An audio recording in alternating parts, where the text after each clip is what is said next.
Welcome to the deep dive. Hello. Today we're stepping into, well, a world of wires, these invisible waves, and really the sheer audacity it takes to chase an idea nobody else can quite grasp. Yeah, imagine that pressure, the doubt, but also, the thrill of being right there on the verge of something completely new. That's exactly the space we're exploring. We're taking a deep dive into the pretty fascinating story of Valdemar Poulsen. He's often called the Danish Edison. Right, and we're doing it by really unpacking the insights from the sources you've shared with us. Our mission here, I think, is to get beyond just the dates and the inventions. Absolutely. We want to pull out the most compelling bits, those surprising details, the human challenges he faced, the real moments of breakthrough that make Poulsen's story, resonate. Yeah, make it feel alive. Exactly. It's about understanding not just what he invented, but the incredible journey, the resilience it took to actually bring these ideas into the world. We want to tell this story in a way that feels, exciting, dynamic, still relevant, even though it's over a century ago. Precisely. Yeah. It's a narrative packed with these really interesting turning points. So we'll start with his early life and a really pivotal personal decision he had to make. That's quite a story in itself. Then we'll get into the birth of something we completely take for granted now, magnetic sound recording, and his groundbreaking invention, the telegraphone. From there, we'll see how he pivoted. Yeah. Turned his attention to unlocking the power of radio waves. Yeah. And facing down some significant challenges, controversies too. And ultimately leaving behind this legacy that, well, it impacts us every single day, doesn't it? It really does, because at its heart, this isn't just a history lesson about, old machines. No. Poulsen's story is such a powerful reminder about the courage it takes to chase a unique vision, especially when the world isn't quite ready for it. It puts the question right to you listening. If you were standing right there at the edge of what's possible with an idea only you believed in. Yeah, would you have that tenacity? Would you push forward? Okay, let's unpack this incredible journey. Let's start with those early sparks of curiosity and that really difficult choice he faced. Valdemar Poulsen, born in Copenhagen way back in 1869. And the sources, they paint a pretty clear picture of his family background. His father was a highly respected judge. Right. And like many parents, especially then, he had a very clear path in mind for his son. A conventional one, perhaps. He fully expected Valdemar to follow in, similarly prestigious professional footsteps. Specifically, he wanted him to be a doctor. And, initially Poulsen did just that. He actually entered medical school, followed the path that was expected, the one that seemed, I suppose, secure and reputable. But the material really highlights this strong internal current, didn't it? Pulling him somewhere else entirely. Yeah, his passion wasn't anatomy or diagnoses. It was for mechanics, for electrical currents, for those, mysterious invisible forces that seemed to flow through wires and even the air. He was just drawn to machines, wasn't he? To tinkering, experimenting, figuring out how things work deep down. And this is where the story gets really compelling on a personal level. Think about it. Here's this young man, clear, respectable future laid out. A future his family desperately wanted for him. Yet, he feels this undeniable pull towards something completely different, something less defined, driven purely by his own curiosity. Frame this for yourself, listening. How many times have you maybe felt that same quiet voice, that urge towards a different path, one that feels less safe, maybe less understood? Poulsen's first great challenge wasn't technical at all, was it? It was profoundly human. It was about bravery.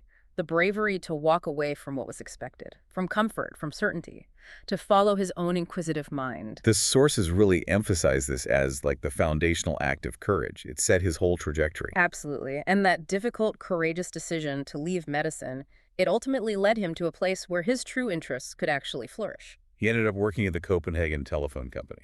Right.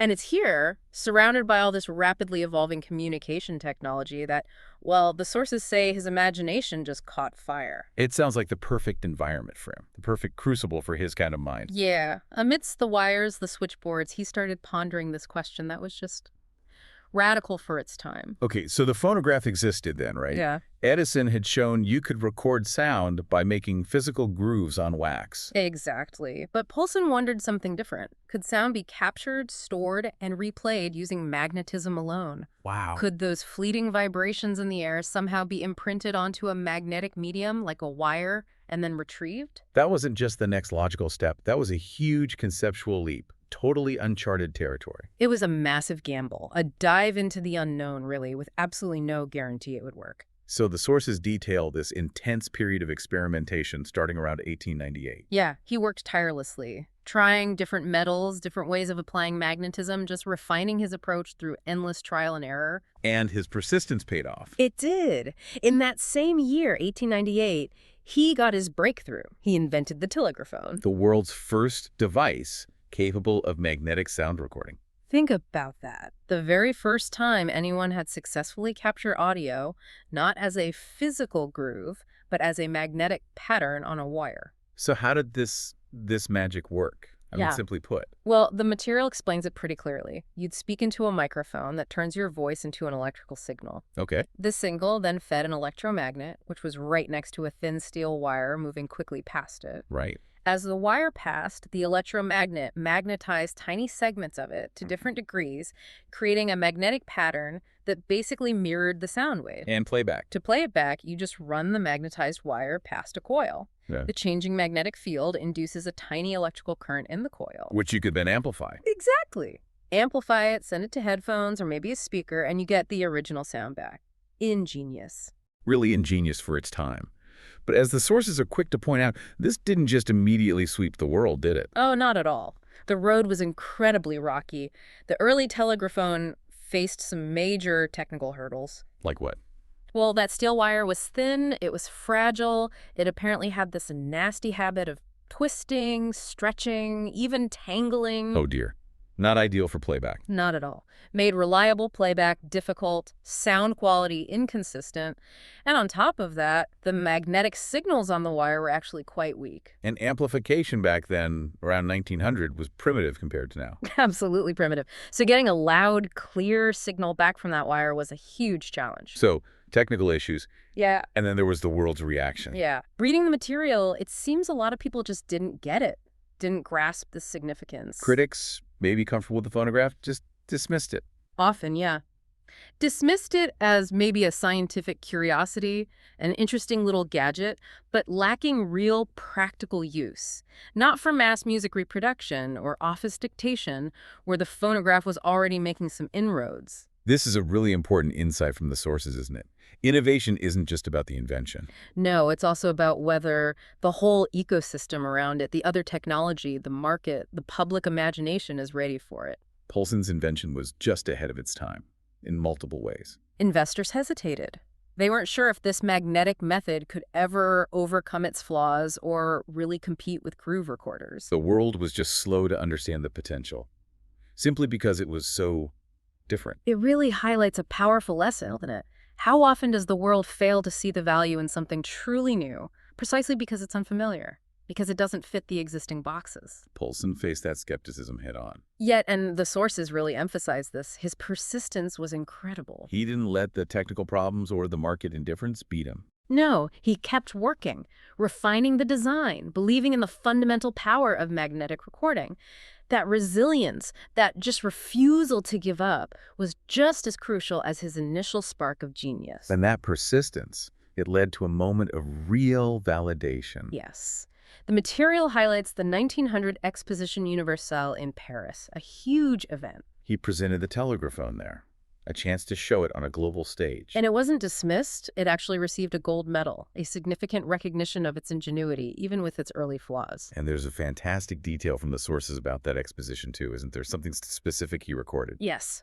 This is amazing. Poulsen used the telegraphone there to make a recording, a short message from Emperor Franz Joseph of Austria. Wow. And that specific recording, it's preserved. It's considered the oldest surviving magnetic audio recording in the world. A tiny snippet of sound from over 120 years ago. A literal voice from the past, still audible because of his device. Imagine the feeling for him. After all the struggle, the technical headaches, facing down skeptics. To get that gold medal and capture a historical moment like that, it must have been an unbelievable thrill. Proof the concept worked. A powerful vindication of his vision, absolutely. Even if the practical side was still tricky. But Poulsen, he wasn't the type to just rest on his laurels, was he? Not at all. The sources show that even as the telegraphone was getting some recognition, he was already looking ahead to the next frontier. He turned his attention from recording sound to transmitting it wirelessly. the brand new world of radio. This shift is fascinating. From capturing sound permanently to sending it instantaneously across huge distances. And in 1903, he had another major breakthrough, the Poulsen arc transmitter. Yes. Now, the material explains the significance here really clearly.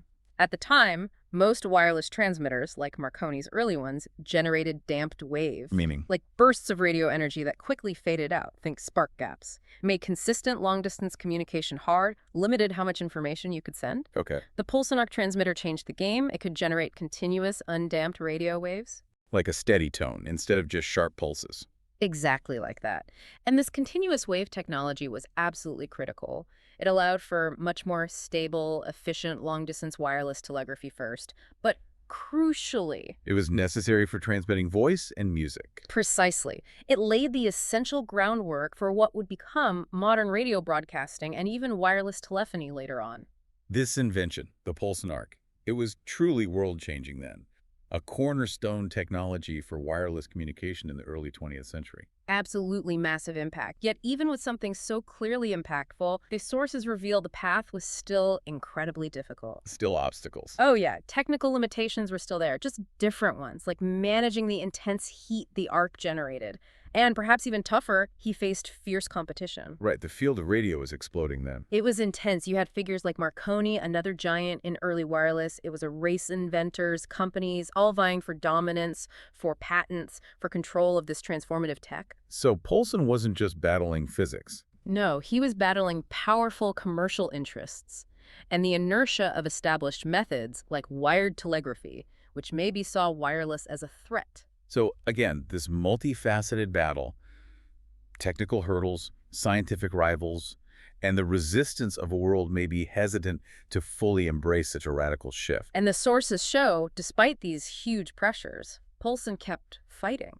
He didn't back down. Absolutely not. He founded companies, he secured patents, he collaborated with other pioneers, kept pushing the boundaries of wireless tech, refining his arc transmitter, advocating for its use. Now, like with many great innovators, his story isn't without controversy, and the material touches on this. Yes, and this brings up a really interesting point about, invention versus commercialization and how recognition works over time. His ideas were often so far ahead. Exactly, so far ahead of their time that the market, the necessary supporting technologies, they just weren't ready for widespread adoption when he first invented them. So others came later. Right.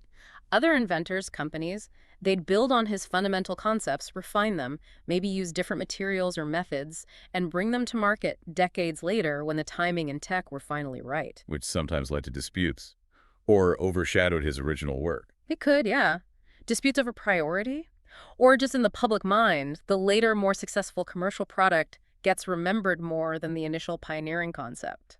Magnetic recording is the perfect example from the sources, isn't it? It really is. Poulsen invents the telegraphone, demonstrates the principle in 1898. But magnetic recording doesn't become a major industry, impacting daily life with dictaphones, tape recorders, cassettes. Until much, much later, really taking off in the 1930s and beyond. By then, the key advances were things like better magnetic materials, coated tape instead of wire, and vastly improved electronic amplification. Technologies that just weren't readily available to Poulsen back in 1898, so while he had the original core concept, Others commercialized it massively later on, and maybe got more public recognition for the product that reached millions. Exactly. But despite these complexities and the fact others later profited hugely from industries built on his ideas, Poulsen was recognized during his lifetime for his incredible contributions. The material lists his accolades. That gold medal from the Royal Danish Society of Science, honorary doctorates. He was acknowledged as a foundational figure in radio development, sound recording, even early talking movie tech used some of his principles. His work truly was a critical bridge, wasn't it? Helping usher the world out of a purely mechanical, analog age. Into the electrical and eventually the digital era we live in now. His life story really stands as this powerful testament to persistence against, well, seemingly insurmountable odds. So let's bring this back to you listening right now. Let's think about what Valdemar Poulsen's incredible journey means for us today. Yeah, pause and consider the implications. What if Poulsen had given up? What if, faced with those technical failures, the critics, the market indifference, he just said, okay, this is too hard. Or maybe Dad was right, I should have stuck with medicine. If you connect this to the bigger picture, The world would be undeniably poorer, no question. Every radio broadcast you hear, every podcast like this one. Every piece of recorded sound that touches our lives, they all have roots back in Poulsen's willingness to ask, what if?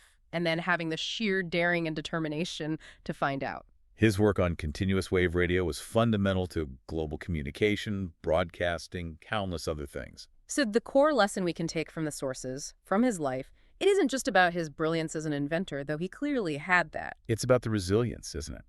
Sheer, stubborn resilience. It's about accepting that true innovation demands not just a great idea, but that capacity to weather setbacks, relentless setbacks sometimes. To embrace the profound uncertainty that comes with creating something totally new. And to maintain that unwavering belief in a vision that, for a long time, maybe only you can fully see. His journey wasn't some straight line to success. The sources show it was winding, arduous, littered with failures, competition, doubt. And eventual triumph. That uneven path, that's often the reality of genuine innovation, isn't it? So, looking at Poulsen's life, it really makes you reflect, personally, what dreams, what ideas are you maybe holding back right now? Are you perhaps afraid to pursue them because they seem too unconventional, too difficult, or because the world around you doesn't quite get it yet, doesn't validate them? What inventions, what creative works, what changes, what new businesses or initiatives might you bring into being if you dared? Dared to step beyond the familiar, the expected, like Poulsen did. Valdemar Poulsen's most lasting legacy, maybe it isn't just the machines or the patents. What is it then? It's the spirit he embodied, that spirit of listening to your inner calling, persisting through incredible difficulty, and having the courage to create something that leaves an enduring mark. His life is just such a powerful testament to starting with a simple, imaginative question, what if? And then having the grit, the courage, the sheer determination to pursue the answer, no matter how challenging the path gets. There's a final thought from the sources that captures this beautifully, I think. Yeah. Innovation is born not from comfort, but from the willingness to venture into the unknown, to risk failure in pursuit of something extraordinary. That really says it. It's a reminder that the edge of possibility, that's often where the biggest breakthroughs happen. So let Poulsen's journey serve as an inspiration. Whether your own challenge is in science, art, business, personal growth, whatever, remember his story. The world we live in changes, fundamentally, because someone, somewhere, refused to give up on a difficult, unseen idea. The future is waiting. Not necessarily for the most brilliant, maybe, but for those bold enough to invent it, piece by painstaking piece. Will you be that someone?